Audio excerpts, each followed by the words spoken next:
नमस्कार मंडळी. तर आज सुट्टीचा दिवस, परंतु पावसाने तर सकाळपासूनच हजेरी लावलेली. तर म्हटलं चला आता शेतामध्ये तरी जावं थोडंफार. हा रस्ता त्याच्या आधी पण तुम्ही व्हिडिओमध्ये तर पाहिलाच असेल. आणि आता वातावरण तर एकदम भारी झालेलं आहे, कारण शेतात जाण्यासाठी रस्ता वगैरे एकदम मस्त झालेला आहे. त्याच्यामुळं पाऊस किती आला तरी आम्हाला काय म्हणजे वाटत नाही पावसाचं, कारण रस्ता जर चांगला असेल तर पावसाचं काय विशेष नाही. आणि पुढे पुलाचं पण काम झालेलंच आहे, तसं म्हणजे उन्हाळ्यात तर काम चालूच होतं आणि आता पूर्ण झालेलं आहे. तर आलेलो आहोत आता पुलापाशी आणि बघावं म्हटलं पाणी तरी किती वाहते नदीला. तर पाणी तर चालूच आहे, कारण पाऊस हा कमी जास्त चालूच आहे, त्याच्यामुळं पाणी तर नदीला येणारच.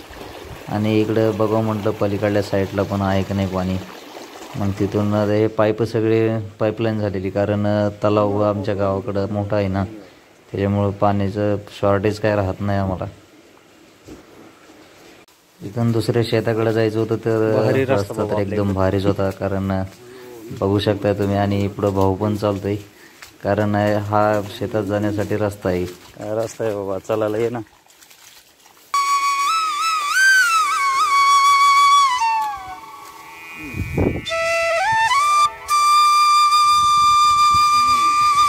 तर तिथून पुढे आल्यानंतर एक ओढा वाहत होता. म्हटलं चला इथं तरी आपले आता पाय वगैरे धुवून घ्यावे, कारण येताना पाय खूप भरले होते चिखलाने.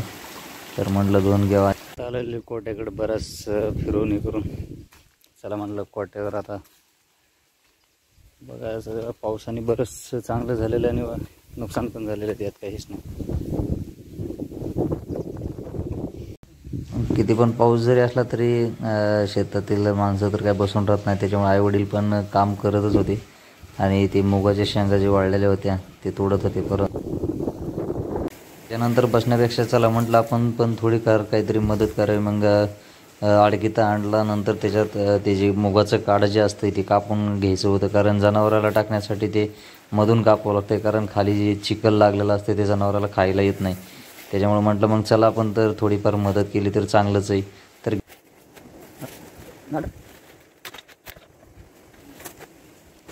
मग नंतर आला भाचा, त्याला म्हटलं चला आता मी कापून घेतलेलं तर तू तेवढं घेऊन टाक तिकडं, कारण कोट्यावर न्यायचं होतं. मग त्याने उचललं, आपलं घेऊन चाललेलं होतं. म्हटलं आता चला आपलं काम तर झालेलं आहे.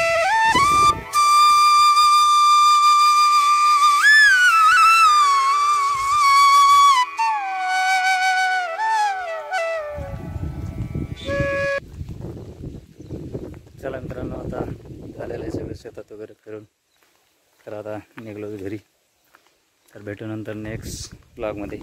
तोपर्यंत सगळ्यांना जय शिवराय.